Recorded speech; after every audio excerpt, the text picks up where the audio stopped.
మీ వ్యాపారం ఏదైనా కావచ్చు. అంటే అది ఒక స్కూల్, ఒక కాలేజ్, ఒక హాస్పిటల్, ఒక హోటల్, ఒక హాస్టల్, ఒక ఫంక్షన్ హాల్, ఒక బ్యూటీ పార్లర్, ఒక షాపింగ్ మాల్, ఒక బట్టల షాప్, ఒక చెప్పుల షాప్, ఒక జ్యువెలరీ షాప్,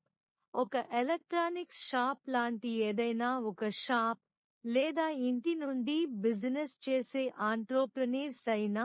ఎక్కువగా జనసంచారం లేని ప్రాంతంలో మీ షాపు ఉన్నా, దానికి సంబంధించిన మల్టీమీడియా యాడ్ వీడియోను చేసిస్తాము. మీ బిజినెస్ కి అవసరమైన మంచి కాపీతో, టెక్స్ట్తో, మీ షాప్ ఫోటోలతో, మీరు అమ్మే వస్తువుల ఇమేజ్లతో, మీరు చెప్పదలచిన విషయాన్ని ఈ వీడియోలు ఆకర్షణీయంగా